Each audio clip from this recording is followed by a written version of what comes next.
Welcome back. In the world, there's two types of people. There's dog people and there's cat people.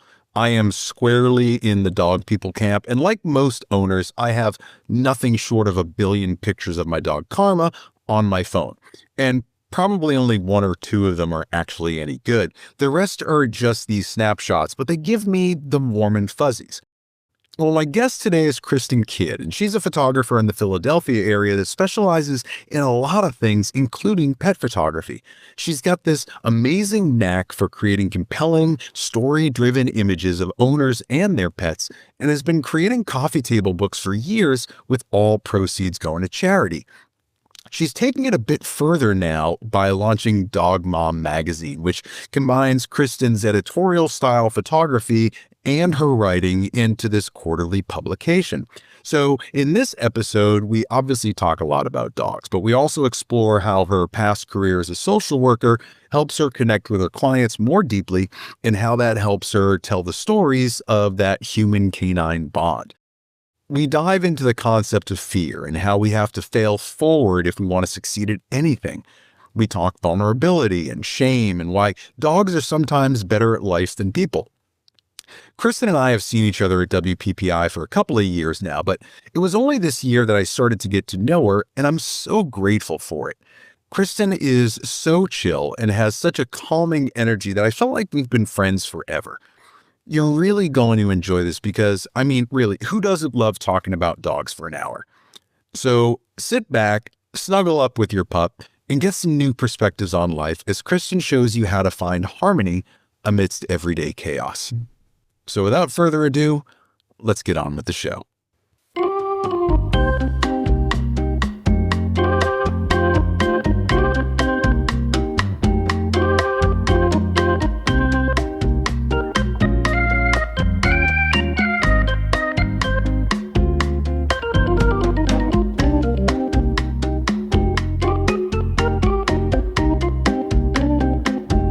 I don't know how to start this, so we just fall into conversation, and then after the intro, I start us kind of where we're not cursing and we're not going over the preamble, and we just kind of get into it. And I start it wherever I started.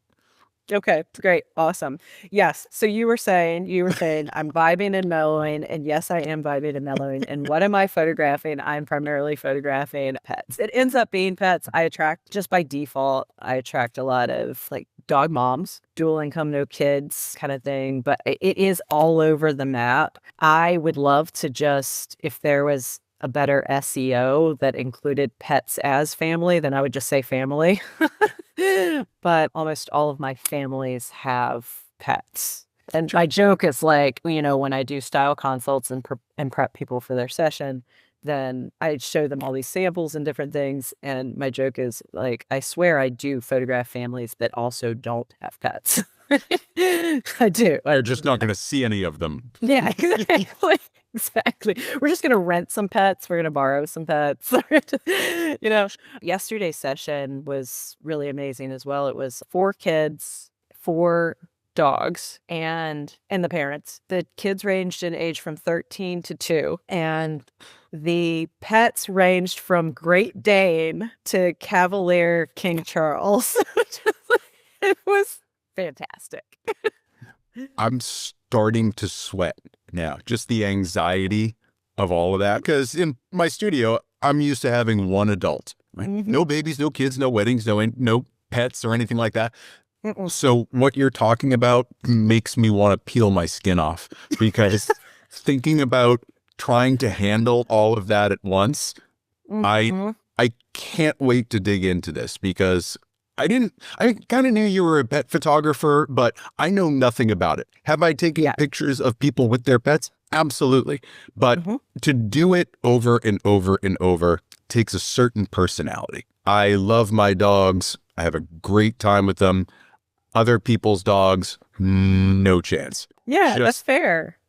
They don't respect me. They don't like me. They've read my Instagram. They don't like the captions that I use. These dogs are bastards, right? So they come into my studio and they just take over.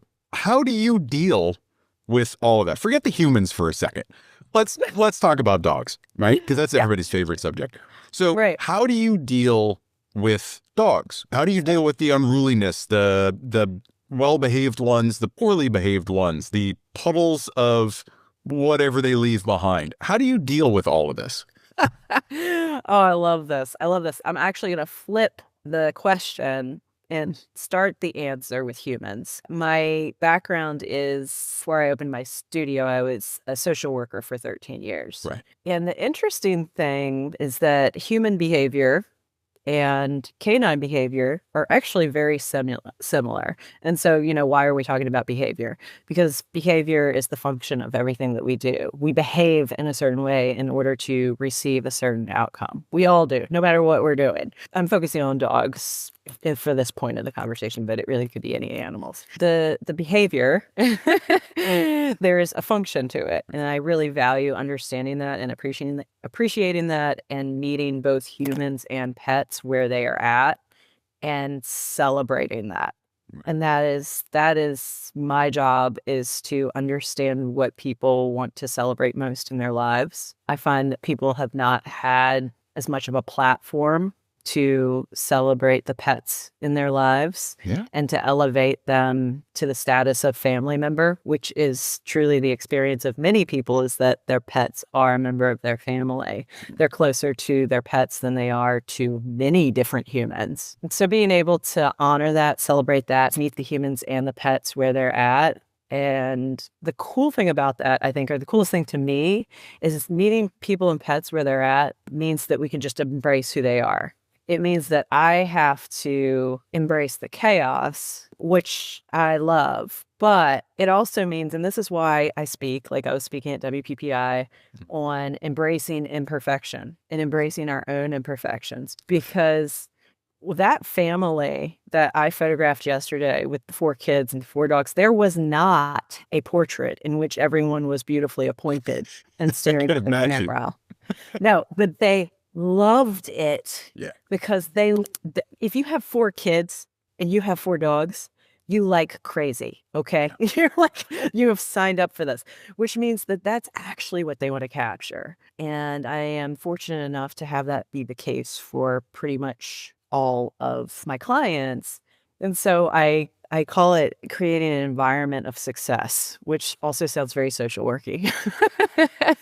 But we're going to facilitate an environment of success. And what that means is understanding what people love most and what's most important to them, and then just creating a space in which all those things can show up, be celebrated, people show up, and their pets show up kind of at their best. It also means I'm doing a lot of running around, and that my photography does not look as perfect as many other people's photography, but it is deeply meaningful to the people that I serve. For everybody listening, Kristen and I met very, very briefly 2 years ago, didn't speak. It was kind of like a, hey, nice to meet you. This year at WPPI, we had a chance to kind of sit and talk for about 5 or 6 minutes, right before or after you were speaking, or right around that time. I really wanted to get you on here and dig in a little bit, because I've heard you use the phrase perfectly imperfect.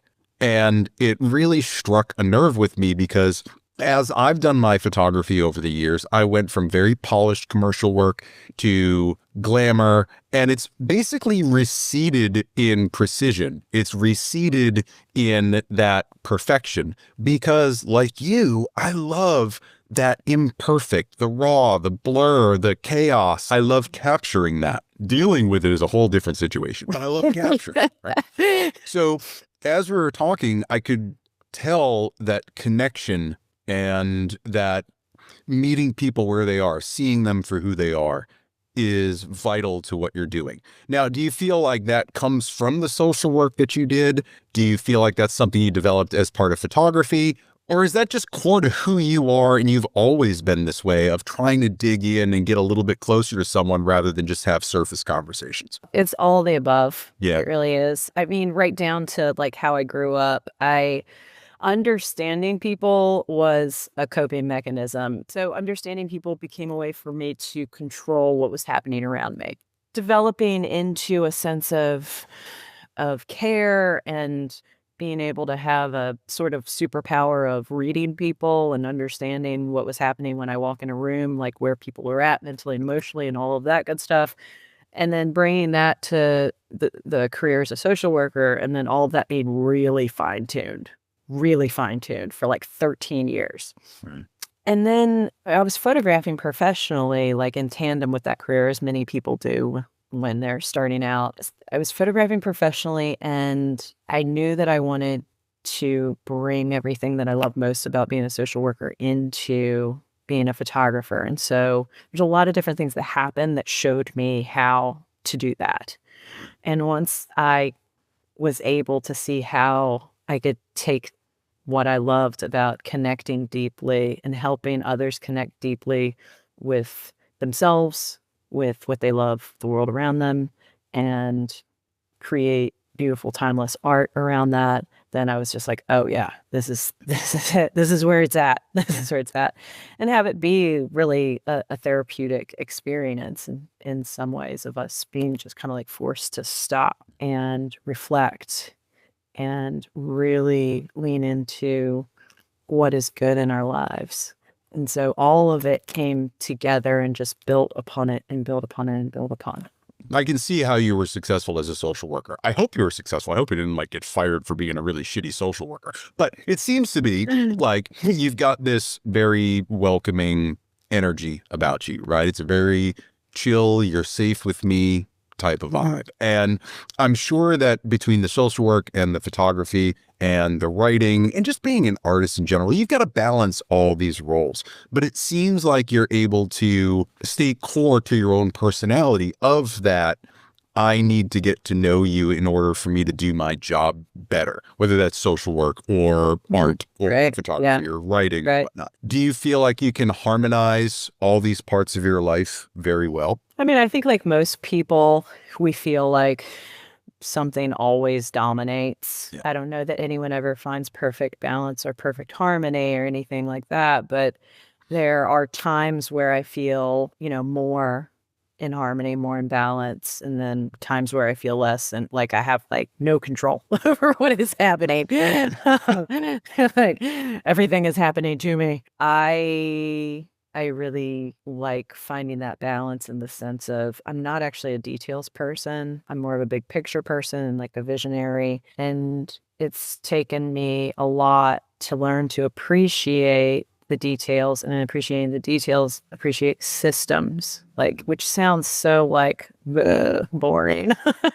like a systems, like what does that have to do with anything about living a happy life? But what I will say is that it can sometimes be easier to have balance and harmony when we can lean into systems a little bit more and create systems that make it easier for us to do what we need to do so that we can be visionaries. There's always that baseline of like things that must happen in a day, a week, a month, a year, like they have to happen. And if we can kind of accept that and create some sort of structure around it, then I think that allows us to be able to then, okay, we have that, and we can allow our brains and hearts and minds and spirit to be visionaries and to open up to what else is out there, because we kind of have like other stuff figured out. So I feel like that's kind of the space that I strive to operate in. But then there's like fucking curveballs. So, curveballs. Okay. I guess this is happening now. So there's like the systems that can kind of create that balance. And then we can let our minds and hearts wander and think big and dream big. And then there's like I guess this is happening. Have you ever struggled with attention? Have you ever struggled with ADHD or ADD? Is that part of it? Only because I ask that only because systems for me, as someone that is ADHD and meds for it and all the therapy and all the things, if I didn't have systems in my life, I wouldn't be able to function. And it's probably less systems, more well-defined routines. I need to have things in a certain order, or else it devolves into chaos. And I think you're starting to notice over the theme of all these statements that I make is that chaos and I have this love-hate relationship. And I'm always curious when I talk to other artists who more often than not have some level of chaos in their lives and they struggle with maintaining some sense of order. I'm always curious, like, is that something that even bothers you? Is that why you create the systems, or do you do it for out of efficiency? I love that. I love all of that. And there's like 10 questions in that question. And I love that. Welcome to Generator. I know, right? Answer anything you want. The through line of what you're asking and what you're saying. Your first question about ADHD. I've questioned that more recently. I don't think so. It also shows up really differently in women a lot of times, and so it can be more latent as well. So I've become very good at recognizing it in others. My favorite hobby is armchair diagnosis. It's great, but I don't think so. I don't think that that's a thing for me. However, because I'm big picture and not details, things like system and organization and things like that are just like not interesting to me. They're not novel enough. Like, no, let's dream big. Let's do that. That's so much more fun. But you got to run a business. And so you better warm up to some stuff that's not as sexy and fun. A part of me loves chaos. Yeah, it sounds it. But it is controlled chaos, though. I mean, I would use an example of my photo sessions as one of the ways that I really enjoy chaos, because there is structure there, even if it doesn't seem like there is. I have done all the legwork before the session. Yeah. I know I have gone and met the 4 dogs. I've met the 4 kids. I know the space that I'm photographing in if it's not in my studio. I know triggers for the animals and the humans. I know things that they love, so I know what I want to incorporate, what would be a lot of fun that they'll engage with in order to bring up what is their best selves, what will help their best selves show up. And so that's all the structure. That's all the systems. And we have a finite amount of time in which all of this is going to happen. And then it's just like, let it go. just see what happens. Like, I'm gonna put all of this in place. It is an educated guess. It's a really good educated guess based on a lot of good information. And then we're just going to show up. And sometimes things that are even better than I ever could have imagined are going to show up.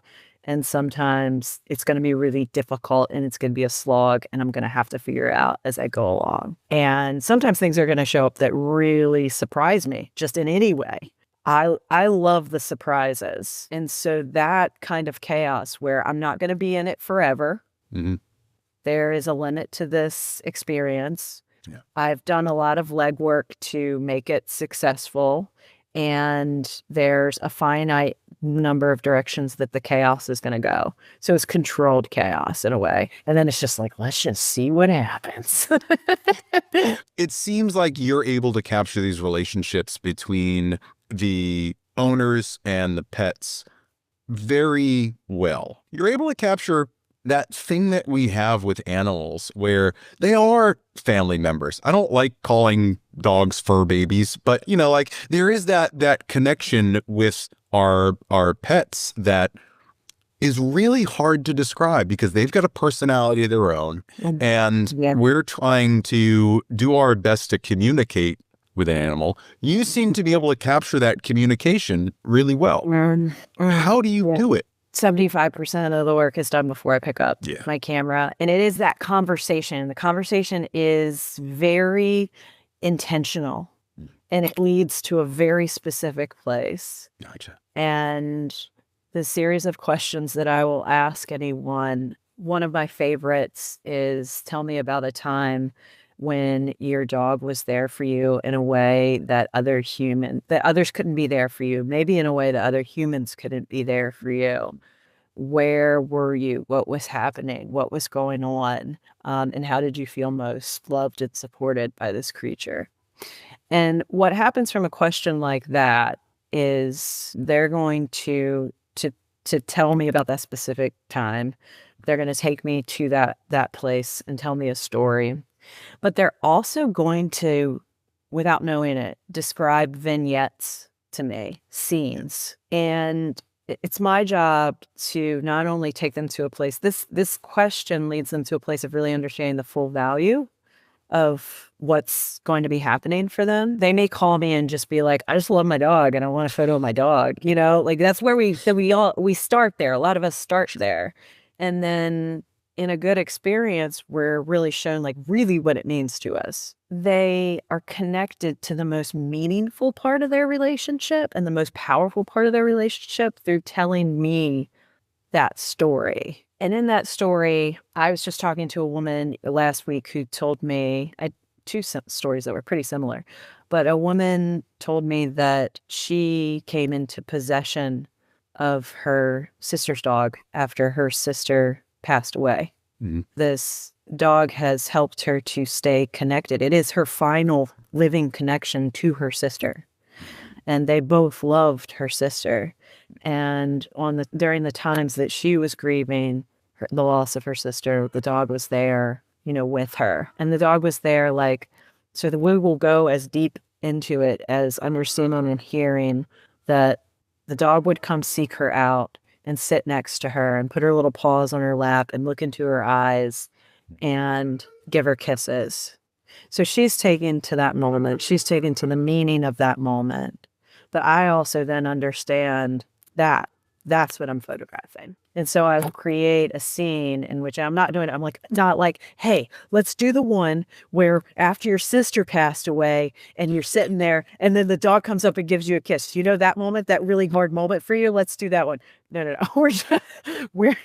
I know that the dog's going to come up and give her a kiss and it's going to look lovingly into her eyes. And so I'm just setting up, okay, we're going to sit here on the floor. You're going to give her some pets. You're going to tell her thank you for who she's been in your life. Yeah. You're going to snuggle her. And then that's just going to show up. And she's connected to that meaning. And so that's what we create. So that's how it happens. And like shooting, like not to get into the weeds, but shooting in a way that's like, we can see the loving look in the dog's eyes and she wants that. And when we can see the loving look in her eyes and like always creating those anchors and those touch points so that, you know, when 10 years from now, 15 years from now, she can feel the presence of that creature in her life. The end of life portraits with animals, I've had the good fortune of helping some people through that and creating some of these images for them that are, I think most owners, we know that time is coming and we'll probably get some pictures with the dog, but I had a dog. She was a kind of a mutt, a little bit of a Rottweiler mutt that was named Naima. And when I was losing her at the end of her life, I had some pictures done. Me and her around the property by my pond and hanging out. And they mean so much just because it's this closure that I haven't had with other animals that I've owned. Do you do much of that? Do people come to you for that? Or is it more kind of in midlife and we're just having a great time? Do you do any of that end of life? Yeah. So I call them legacy sessions. Sessions. Yeah. And I love to do them as often as I can. Yeah. And I will nearly move mountains to make it happen. It's like the one, like most of my clients, I'm like, okay, this is my availability, blah, blah, blah. When someone calls me and tells me that their dog has cancer and they think they have like 2 more weeks, maybe 4 more weeks, and they would really love to have this, I'm like photographing on days and times when I do not. And if it's a week or 2 out, I'm like, you pick up that phone and you give me a call if things start to look different. And if I can, I'm going to be there. I love that. I've also have a history of studying grief and grief work, and I'm also extremely comfortable with it. My mom is a retired geriatric nurse. My first memories were spending time in a long-term care facility and even as a child sitting with people who were actively dying. And, you know, and my mom and I share this belief and this comfort with the belief and knowledge that there are much worse things than exiting this life in this world. So I think I believe in universal intelligence. And for me, I believe that part of my purpose in this world is to help people navigate that through the imagery that we do. Because I've had a stunning number of humans and pets, but humans have really catastrophic events in timely circumstances that have involved having a photographic session with me. And I'm like, well, I guess this is what I'm supposed to be doing, which I love. I love because I really love helping people understand grief, lean into it, and have a space for that. I just had, if you'll indulge me, this is No. so meaningful to me. No, Don't listen just to like, shut up, Kristen. So my last coffee table book that I did raises money for rescue and all this other stuff. Mhm. Amazing couple, Kayla and Michael, and their 2 dogs, Ham and Jerry. So they came in, they had a session, absolutely adored them. Great experience for all, including me. Yay, they're in the book. They come to the book release party, and 2 weeks after the book release party, they both are hit by a bus as pedestrians. She lives, he doesn't. And a couple weeks ago, she just booked another session with me. And that was to be a part of an upcoming Dog Mom magazine that the theme is resilience. And she wanted to celebrate how her dog Ham has supported her through the grief of losing her husband suddenly, like a couple months ago. And part of what she wanted from her session, and I was prepping her for the session. I was like, whatever it is that you would love to do, whatever would be meaningful, and as much as you would like to incorporate Michael into it, or as little, whatever feels for you. And we talked about that. And so when I showed up, she wanted to go back to the spot where it happened. She wanted to go back to where they were both hit by the bus, which was like a block from her house. And I think that for a lot of people that might be difficult to understand how someone would want to revisit that space. Being comfortable and feeling such a sacred honor of journeying through people's grief with them and being allowed to be in that sacred, deeply vulnerable space. It just brought me joy to just easily be like, great, let's go. Come on, let's go. And to be there and to stand there and say, what is it about this that is meaningful for you? What do you love about this? Like being here in this space, what is it that you want from this? And to do that and to not, again, perfectly imperfect, whatever, I did not lament whether or not I was going to actually get the photo that she wanted from it. I just took in the scene, understood it as best I could, and trusted that whatever it was that she wanted from that was going to show up.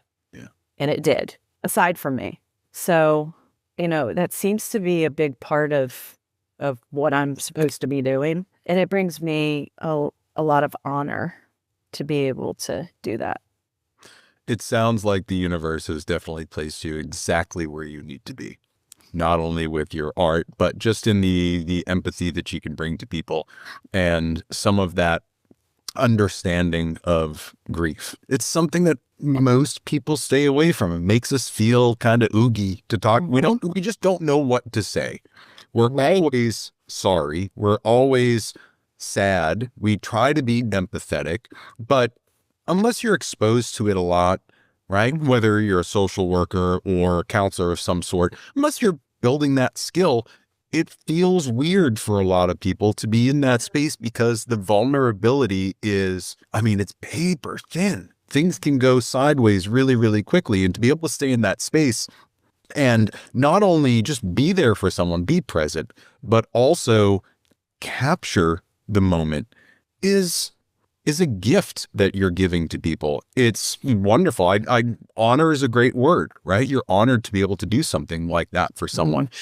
And it's relatively rare that as photographers, we get into those types of situations. It happens to everybody at one point in their career.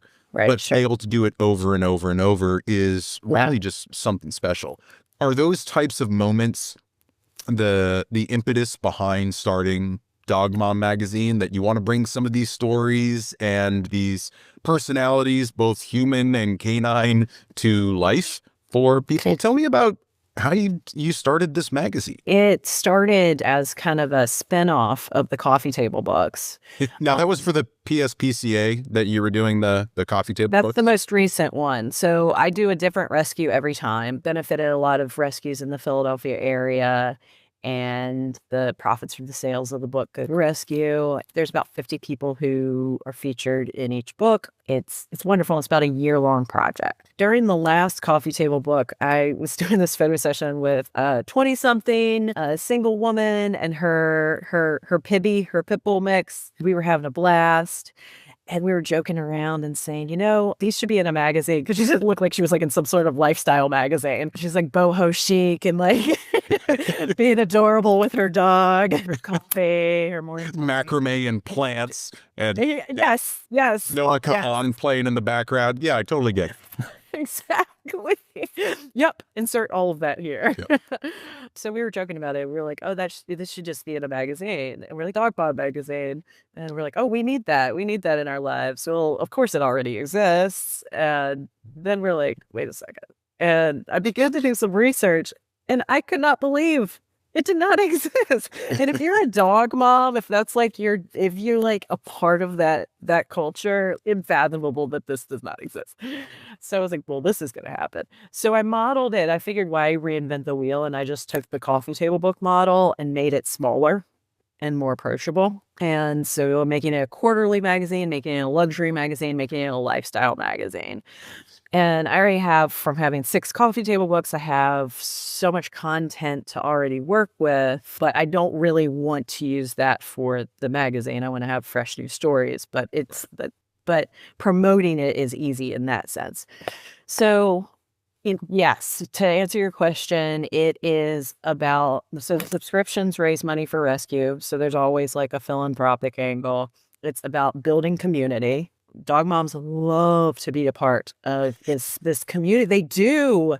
They want to just luxuriate in how much they love their pups and talk about how great they are. And so creating the sense of community, and then sharing, just like in the books, sharing in our experiences, that we are not alone in how much we love the creatures in our lives, and that we're not alone in our experiences as humans, partially because our dogs are there with us and for us, but also through sharing these stories, we see, I'm not the only one who went through cancer. I'm not the only one who went through a really messy divorce. I'm not the only one that has depression, anxiety, or my dog helped me journey through to get my PhD, and now I have my dream job. The highest highs and the lowest lows, putting that all together and celebrating those stories together. So that's the idea. That's the concept behind it. And then, I'm hoping, just like any other magazine, I'm just kind of opening the door for people to be able to advertise their businesses. We have a lot of branding clients. Some of them are pet-centric brands. Some of them aren't, but are in line with like dog moms. So being able to offer that as well, and just see how far it goes, see where it takes us. So it's such a cool concept. And I know I've written for a bunch of magazines in the past. I've never started my own. And I know that the logistics that go into it are phenomenal. There's an infinite number of possibilities to create niche magazines, right? We all grew up in skateboarding zines or, photo zines or whatever. And now with independent publishing being such a large industry, we don't have to wait for Condé Nast to come out with a dog mom magazine. We can do it ourselves. So with all of that, the writing that goes along with it, are you, as you're interviewing people, is this a questionnaire that they fill out? Or are you filming this and then playing the information from that? The reason I ask is you strike me as someone that is so connected and into the conversation. I can't imagine you with just a pad of paper going, okay, now say that again so I can write it down, right? Honestly, how are you capturing these stories? Is it videotape? Do you have a really good memory? Because I can't remember your name half the time. Like, we've been on this interview for half an hour and I'm like, I don't know who you are. I don't remember anything. So how do you do it? How do you do it? So I used to record all the conversations and then and also like take notes while I was chatting with them on the phone or whatever, or even in person, at least shorthand notes, and put that in my CRM, in my database. And now I don't record the conversations, although it is always great too. But now for the books more recently, I have taken notes, and then I have a Google form that I'll send out with a lot of compelling questions Sure. that I can extrapolate from Mhm. and pair that with my notes.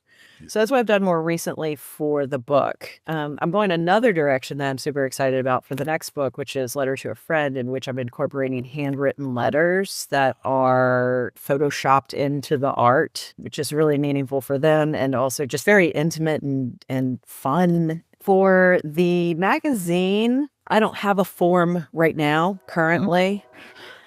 Are you laughing at the train in the back? Uh-huh. Can you hear a train? Yeah, I live next to the Philadelphia train line, or our studio is. Enjoy that. So I partially right now is memory, notes, and then clarifying questions, because this is a very early, very young baby project. And I'll have a system in mind that will probably be a little bit more streamlined and easier at some point, but right now I'm doing a little bit of winging it.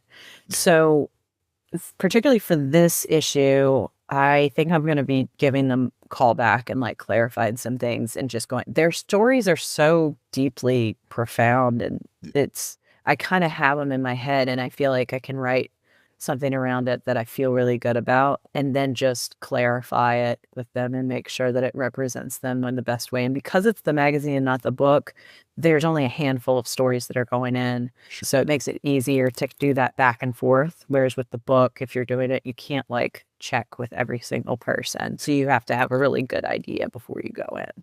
As much as we are a digital culture now, there's nothing like seeing yourself and your dog and an article in a printed magazine. Yeah.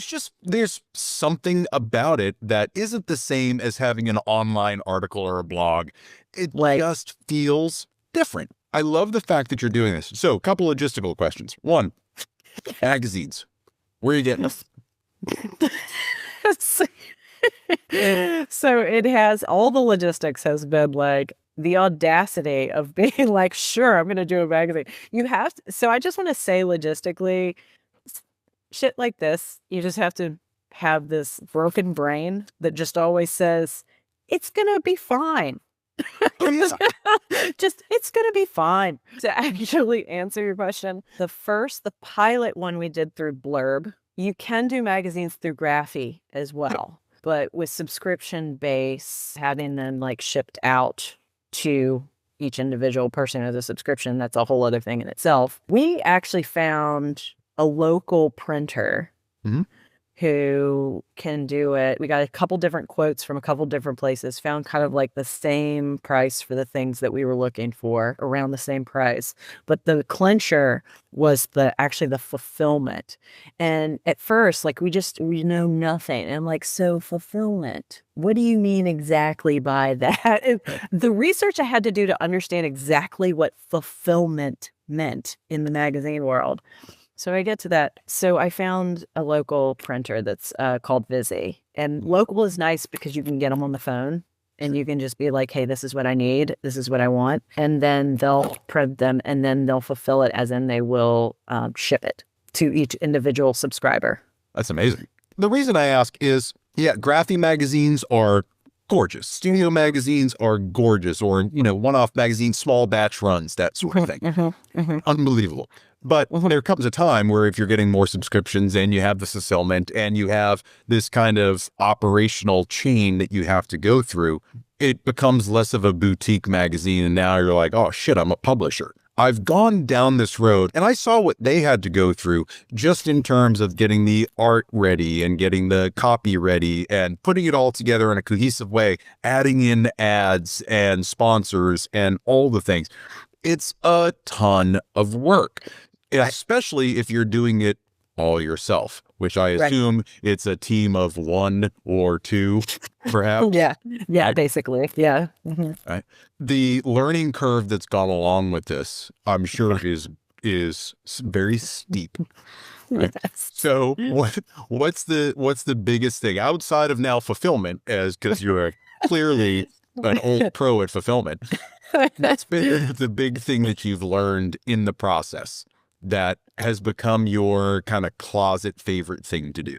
Favorite thing to do? Yeah. Oh my goodness. I want to say maybe just design off the top of my head. Aside, I mean, the photographing, the story writing. The story writing it really brings me so much joy. That's just a given, but I do that all the time anyway with all my other work. With the magazine aspect, the design element's really neat. And I'm a big fan of not reinventing the wheel and templating things as much as possible, not to make it the exact same every time, but to make it very user-friendly and very adjustable. Systems. Exactly. So, I mean, honestly, like, I know a lot of people use InDesign, but that's not my jam. So I honestly, like, Canva is just so easy. And it's really, and it can look very luxurious. And so why not? Just why not? And so finding that kind of style and feel and creating that, and then just like tweaking it, just tweaking it. So that's been really neat. Things that make me laugh are things like the binding of the magazine. There are magazines, like you said, that have a luxury feel to them, and then others that don't. Getting into like the minutia and the details of okay, well, I don't feel like this binding for this magazine is particularly luxurious. And so you're just like, is this the conversation I'm having right now? It's the same thing with like paper types. And you've got your luster, your matte, your deep matte, your super deep matte, your feels like velvet matte. And you're just like, I don't know. Like, give me the one that's under $1 a print, right? Like a lot of times you get to the point where you're like, I gotta print these magazines. I have no idea how they're gonna come out. Let's start pretty low on the totem pole. We can always get better, right? Yeah, that is 100% where I'm at. I'm like, let's start with this. Let's see how it is. Our proximity. We actually had a term in this in social work. It's called proximity to the goal. So it was never about like when we would help people like work toward their goals. It was like, you don't just like meet the goal. You don't match the goal. It's you celebrate the victory of getting in proximity to it, and you keep getting closer and closer in proximity until eventually you reach the goal. If it does better than perfect, right? At this point. Oh, of course. I mean, that's what, again, the talks that you see me do at WPI and everywhere. It's perfectly imperfect. Yes. Don't let perfect be the enemy of good. Just do it. The imperfect book that you wrote that's published is better than the draft that never made it anywhere. Just do it, fail at what you fail at, and fail faster and get better. I'm finding that most of the people that I talk to, most of the photographers that I talk to, we all at a certain level stop fearing failure and start to embrace it. We've gotten past our own ego where we're like, oh my God, failure means I suck at everything. And we start looking at it as saying, well, that taught me something. I'm not going to do that again. Let me do this new thing. And we start to embrace it and fail forward rather than having it stop us in our tracks. In photography, what's been one of your biggest failures where you're like, I am never doing that again, and I learned a ton from that? Oh my goodness. Oh man, I do. I'm trying to recall. I mean, I have a few, but oh man, I wish I could recall that right off the top of my head. Okay, here we go. So we work with a marketing team at the studio, and we love our marketing team now. And we do that because there is a portion of the studio that does boudoir photography, and you really need Google ads and stuff for that. Or at least we've found. We've never been the photographer that's been like, I get all my leads from Instagram. I think I hopped on the Instagram bandwagon too late. But anyway, so we get those leads from Google ads and stuff, and I'm also like, never will I ever fully understand running ads, and I do not want to take the classes to figure it out. Someone else do it. My point is, a couple of years ago, we invested in a marketing team that we were working with previously that was like twice as much, if not more, of the price point than most. And we were hoping we would just see that return of investment because they would be so badass. Right. And we didn't. And it was just an absolute drain. And we'd see some success. Right. We would see some success. And so we'd want to hold on and believe it was going to be better. But we just kept throwing money into the money pit. And we did that kind of across the board. There is like in business ownership, you do have to spend money to make money. Got it. And often it is a hefty price tag, but not always. And the return of investment, however that is quantified, needs to be quantified. And so I would say specifically investing in that marketing team, holding on forever, and then just draining so much of our resources in that was one of them. It's like never again. But from that as well was that lesson of like, we had to really dive into our numbers. And I'm like, that's not sexy. That's not fun.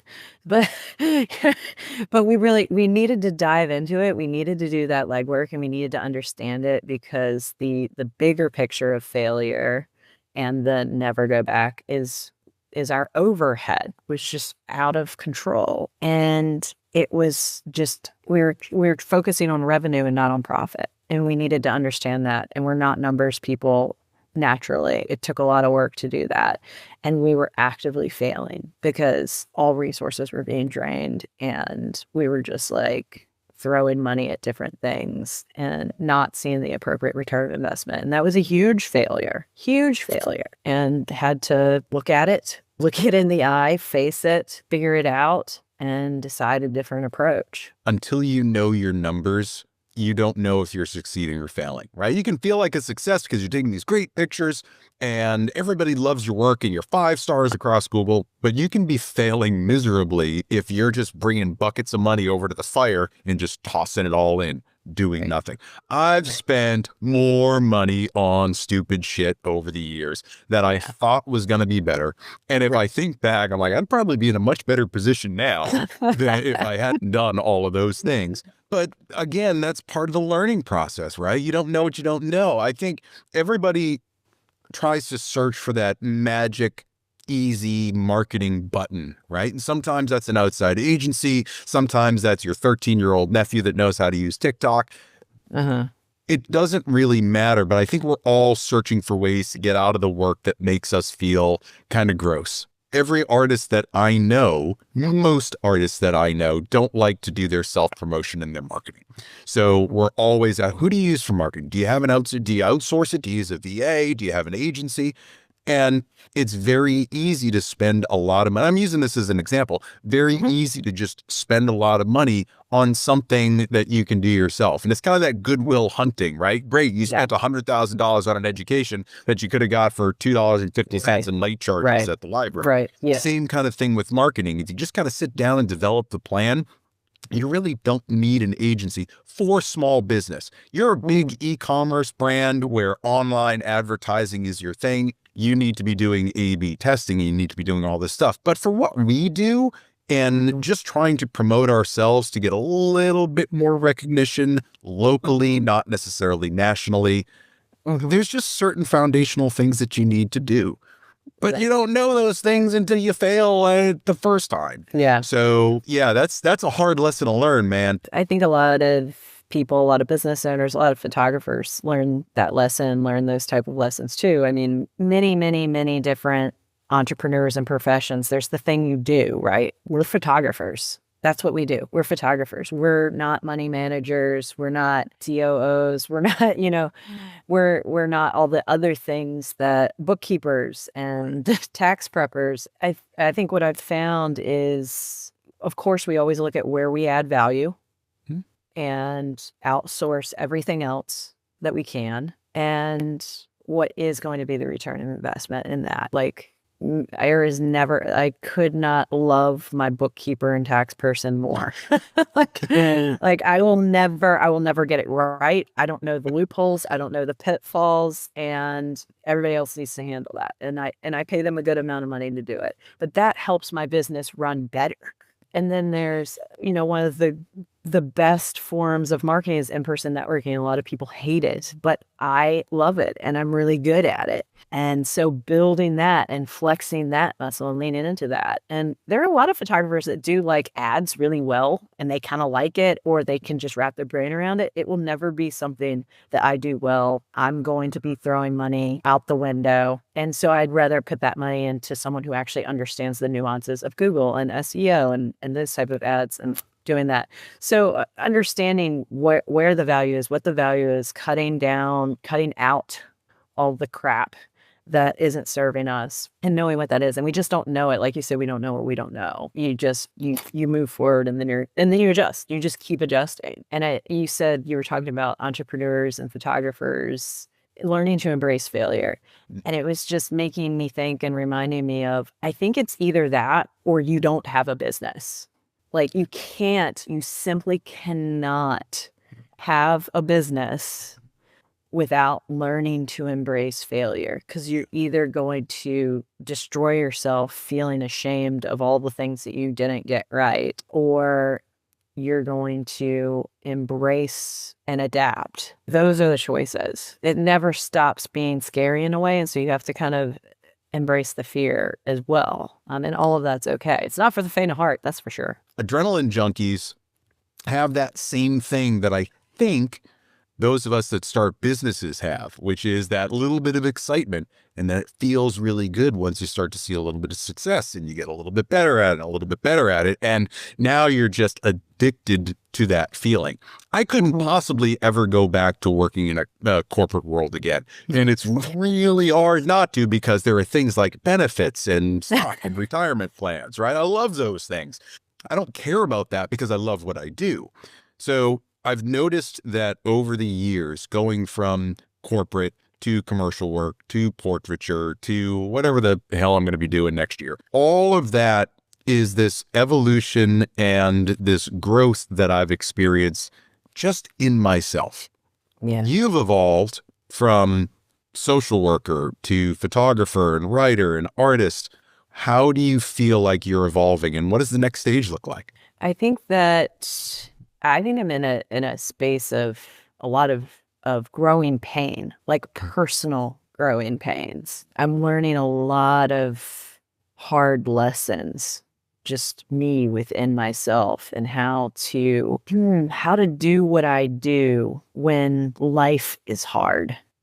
And I think that there's an evolution and a growth that's happening within that. It's very uncomfortable. It is not a lot of fun. But I think as I go through that, then it will inform how I write and how I speak and how I teach, which I love. I love doing all of those things. Being at WPPI and speaking for Graphy is such a blast. It brings me so much joy. You look like you're having a great time. I do. I absolutely love it. And I get to do that in other spaces as well. And not just for photographers, for other entrepreneurs and decision makers and professionals and things like that. And I really love that. So I'd love to be speaking and teaching and mentoring more. I'd love to continue writing. I think that everything's kind of bringing me in that direction. I think a lot of the growing pains that I'm currently in are going to be the basis and for what I'll be sharing like with the world moving forward. And I think it's kind of it seems that most of what I'm meant to be speaking about and talking about is really embracing all of, well, one, the conversations that no one else is having, and really leaning into those spaces of what do you do when you have to run a business and serve people and you feel awful for whatever reason, whether that could be depression or anxiety or grief or some major change or shift in life. And what do you do with that? So I think that's a part of the direction, evolution that I'm going in, is just having conversations for a lot of people are really difficult to approach. But for me are comfortable and even like darkly humorous at times. Like we can be safe in a space and reflect on these things, and it doesn't have to just be like more pain. It could actually be something that is illuminating. And this is something that I've thought about with the influx of social media in our lives, is that we're constantly seeing people with perfect lives and perfect storylines, and everything is beautiful, and they're the influencer with the macrame and the plants and the coffee and the latte and all that sort of stuff. Everybody's perfect. But there's so much shared experience that we have that we don't talk about, right? And this is, I think, why you and I connected so well, is that I love having those conversations where we're dancing around the issue, but we're both saying the same thing, but we're feeling out, all right, do you have shame around this? Do I have shame around this? How deep do we want to go? Am I going to be vulnerable? Can I trust you? So at WPPI last year, there was a bit of a theme about these softer skills where I was seeing it in more seminars. This year, I didn't see as much of that, but the speakers that were speaking for Graphy, you, Terry, Mitzi, all of the folks that seem to buy into that same ethos of let's have the more difficult conversations. Let's shine a light on some shame and some difficulty so that we can at least start to understand that we're not alone and that there are other people going through this. Do you feel like those types of conversations lead you to new places in your own career, or do you feel like you take more of the role of guide and social worker, perhaps, where you know how to get someone through that difficult moment? Do you always learn something, or do you tend to be the guide and teacher in that situation? I think both things are true.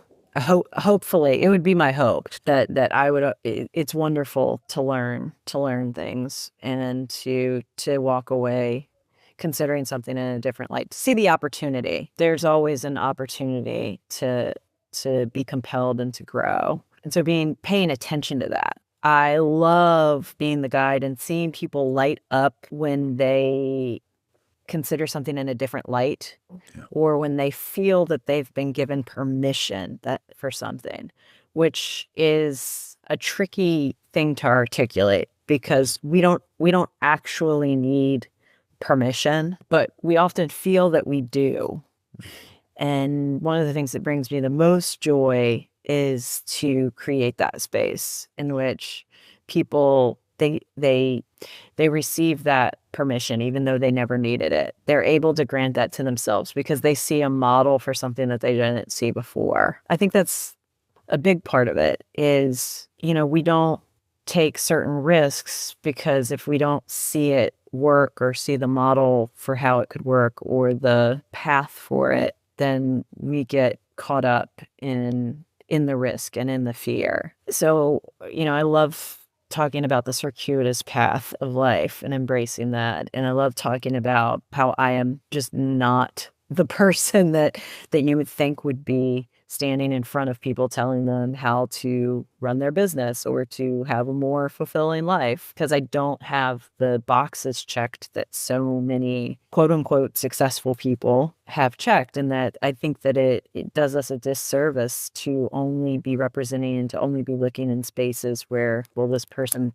had this trajectory in life that we approve of. Or like, oh, well, this person won all the awards and they have all these accolades and they do X, Y, and Z. Therefore, they can stand in front of us and talk to us about what success means and all of that. And what are the standards for qualifying where we get our information from and like who we want to learn from, and really like challenging that and thinking about it in a different way. How can we look at it and how can we think about it differently? In there is so much to open up about ego, about self-awareness and self-love. There's so much that is jumbled in that mix of what we look at as success versus how we see ourselves as succeeding. And one of those cliche things that I read all the time, whether it's a meme or you see it online or someone's, throwing it at me, is no matter how shitty you feel I can't imagine that this is exactly how it was written. But no matter how shitty you feel, Paraphrase. there is someone that's looking at you and wants to be where you are. Right. And if you think you're not succeeding, you are the lighthouse for that person. And it's humbling, and it's also grounding, and it makes you realize that it's all about perspective. And when I look at people that I think are doing it right or more successful, or I wish I was where they are, I really have to step back and listen to that little Kristen Kidd on my shoulder and say, are you really measuring yourself against them, or are you proceeding down the path that you want to be on? Right. And rarely do we stop and think about that. Are we heading in a certain direction? Because I know I battle this all the time. I look at people and I go, man, I wish I knew how to get that opportunity. Or man, I wish I had that much word of mouth for my business. Or man, I wish whatever. There are so many things that come from that comparison and our own self-value and whatever it is that makes us us. Rarely do we step back and say, am I comfortable with where I am? Am I getting what I want? Right. So hearing you say all of these things, I've noticed that there's this common thread through everything we've talked about, which is this empathy, which is this connection to animals, connection to people. It's listening more than speaking. It's understanding. It's holding space for people. I've got to believe that you've developed some level of mental chart about canine personalities versus human personalities and why dogs sometimes are so much better than people.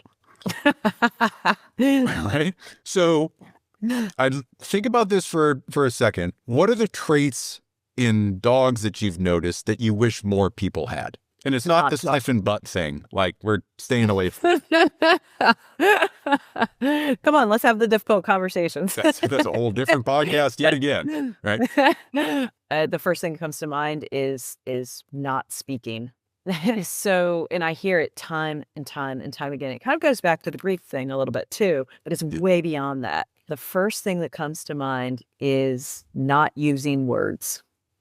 And one of the beautiful things that we have as human beings is lexicon and words, and it's powerful, and it can be a superpower, and I believe in it and I love it as a writer. Yes, it is so powerful and important, and we have that in a way that no other living being has, and it's great. It also can be our biggest downfall and shortcoming, is this obsession with using words. And when I talk to my clients and ask them about like what matters most, what they love most, what has meant the most to them, particularly through experiencing, the ones that are talking about experiencing grief, is they didn't have to talk to their pet. They didn't have to explain anything. Their pet didn't ask for any explanations. They couldn't. It was only what was happening was that creature was there, and with looks and body language and mere presence was able to provide the greatest amount of comfort that could be imagined. And we get caught up in what is the right thing to say, what is the wrong thing to say. And it reminds me of this principle, this custom or tradition in the Jewish faith. And I myself am not Jewish, and so I don't want to bastardize anything. But in the process of grief, in sitting Shiva, one of the rules, I'm going to say for lack of a better word, is that when you enter the room of the person who is grieving, you are not the first person to speak. You actually do not speak until the person who is in grief speaks. And that is stunning in a world where we feel like we have to always have the right word or the right answer, or what if I say the wrong thing? So that's thing number one, is not talking. Thing number two is never wanting you to be anything other than what you are. So it does not matter if you're a total asshole Well, it does, because sometimes they can sense it.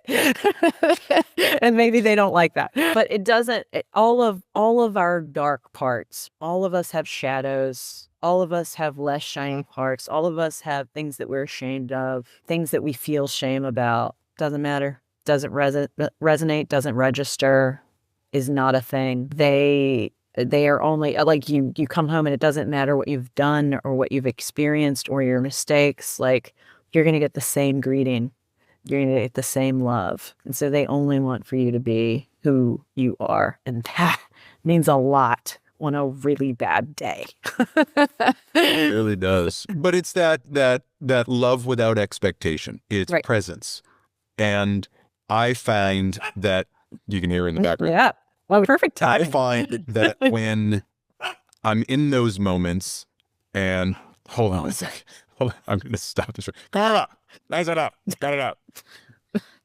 She's in the background on her back, just screaming in the air. You need to keep all of that in. Please do not let any of that. I most likely will. I most likely will. It's so perfect. So Because it's going to touch on my next point. Go ahead. But it's that presence. It's the nothing matters except for the fact that you're here. And you're right. Sometimes their inability to speak and just listen without expectation. It's like, whatever you're saying to me is the best thing you've ever said to me. I can't believe this. Yeah. Cats are a whole different story. Cats are assholes. But dogs are amazing at that. I've found that the thing that we forget as humans is just to be present. But I want to hear this last piece. Getting out of our own way to live our most joyful, best life every single day. Every moment that is possible. Just not caring what other people think. It doesn't matter. And defining joy however you want to define it. Showing up every day to whatever it is that brings you joy or closer to joy. Just getting out of your own way. There's no rules in a dog's world about, like, well, what if it's not allowed, or Right. as far as what brings them joy and what they want. They never question, should I feel this way? Is this what I should want? Should I want to scoot my butt across the carpet? Should I not want that? What does society say about wetsuits? Like, what? Let me check Reddit. Let me go on Reddit and look what I should be thinking, right? Yeah, exactly. So dogs have the best day ever. What does your best day ever look like? Oh, there's just have all these, like, flashes of, like, what it involves, and there's no, like, there's no timeline. It's just It like, doesn't have to. so it involves my dogs. It involves snuggling. It involves me letting go. Like, I think my best day, it involves me getting out of my own way. So I'm not questioning. It's like, am I doing it right? Should I be doing something else? Should I be doing more? Should I be doing less? And just present, like you said, being present with what it is I want and need in that day, and letting myself have that. And it involves my dogs. It normally involves good food, good wine, a lot of laughing with people that I love. And sometimes that's just, like, around the fire pit with a drink, or it could be at a show where we're just watching a band that we love. So it involves a lot of laughter. It involves my dogs. It involves good food and good wine. And then a new experience, some sort of novelty or change of environment that offers me the ability to think or see something in a different way. And what I mean by that was a lot. But what I mean by that is, I think one of the greatest gifts of travel for me is that when I take myself out of my normal day in, day out, this is what needs to happen, this is the routine, and just insert myself in some place that is somewhat unfamiliar without routine or itinerary per se, whatever, and just open up to that space, then you think about everything differently. It's like a clean slate for your brain. And that is priceless. And so sometimes I might have some of my best ideas for the business or just think about my life differently. That is something that brings me tremendous joy. And that's definitely a best day. And that might be on a trail. I might be hiking a trail. And then I was like, oh, you know what? I never thought of this that way. That sounds like a pretty rad day, as a matter of fact.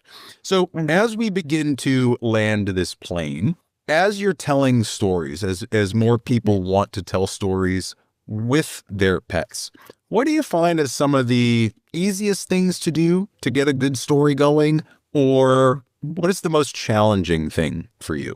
So one of each. Okay. To get a good story going so that I can photograph, you mean what's most meaningful to them? Yeah. Yes. To get a good story going, it takes a compelling question.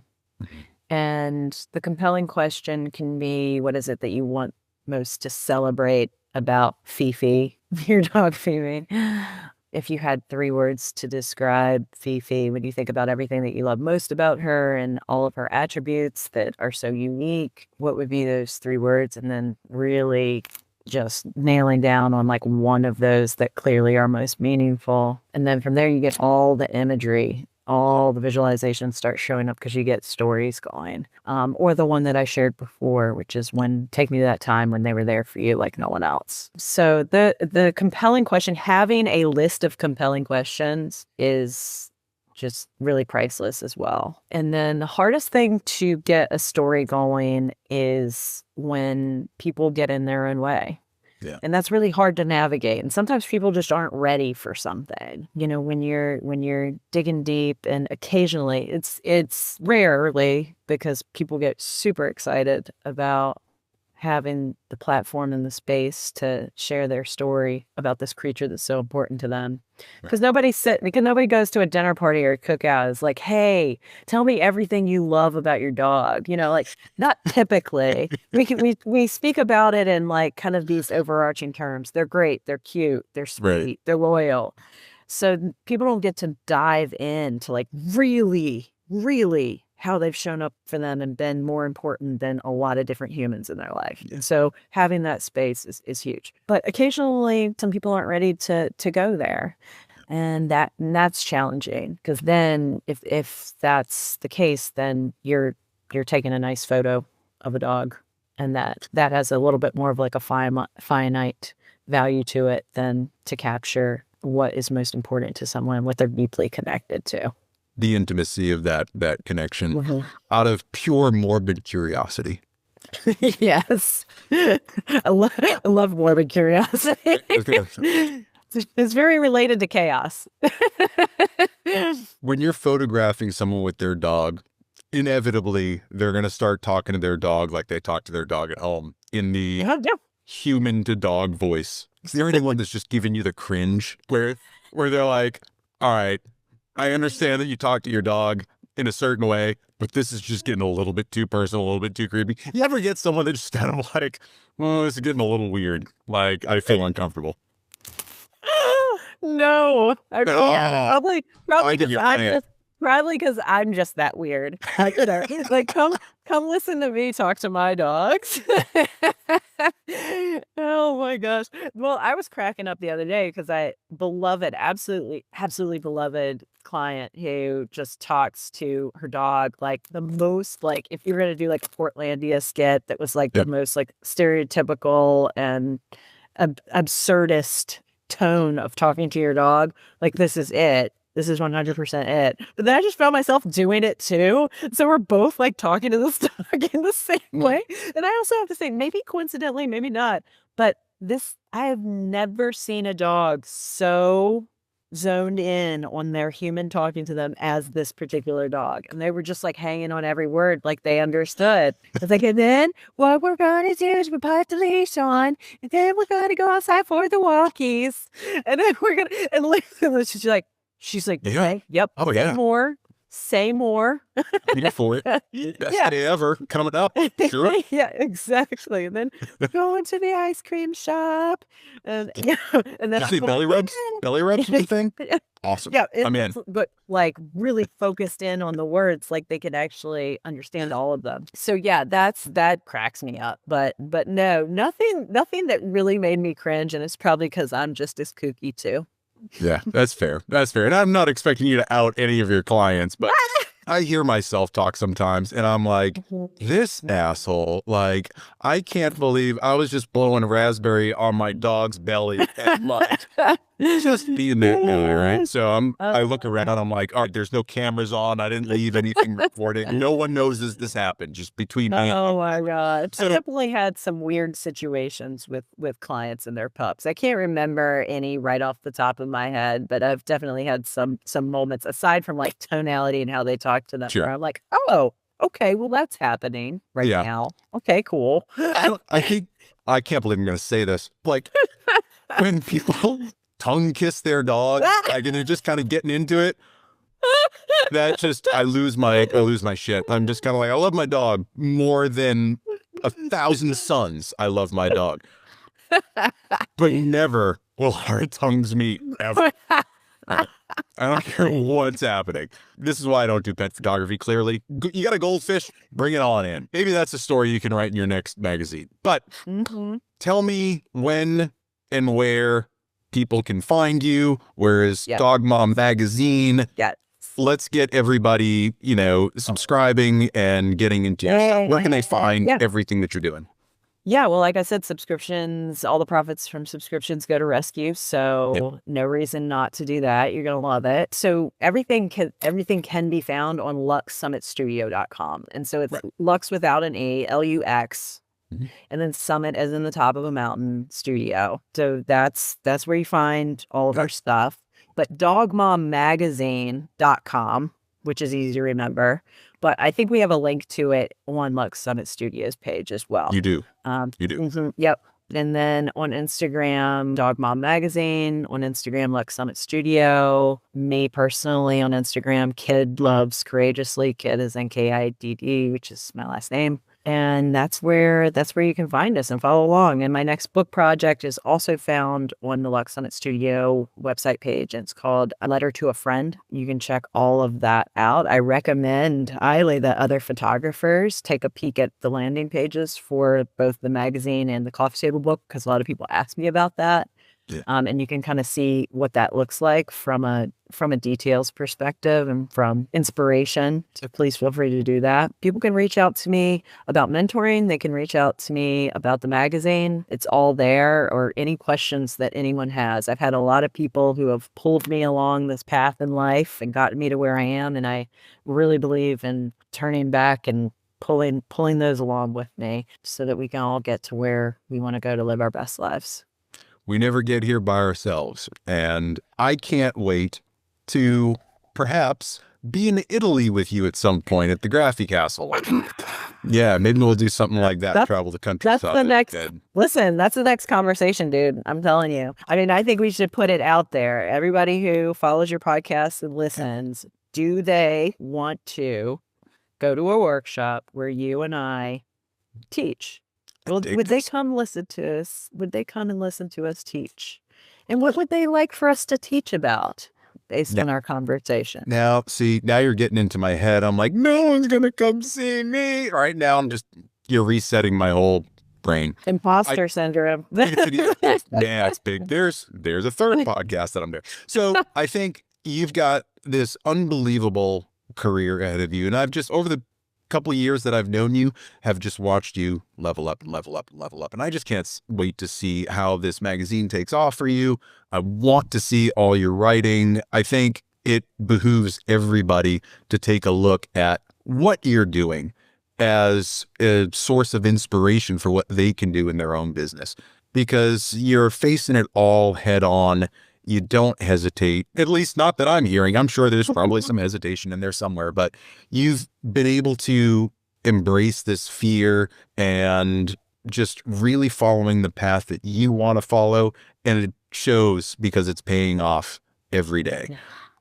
Thank you Thank you so much for spending all this time with me. This was a ton of fun. I can't wait to do this again. So I will have you back. Let's plan a couple of months from now and bring you back because I want to hear how the magazine launch really goes and get insights as to now that you're going to be this mega publisher that is taking over the world. I want to hear how the whole magazine goes. Cool? Is it a deal? Deal. Cool. Absolutely. And then we can talk about what people want us to teach about. I think they should, Further. screw it. I think we should just come up with it. I think we're talking about connection and empathy, and we're doing all the perfectly imperfect things, right? And that's the beautiful part of life. So stick around for a minute.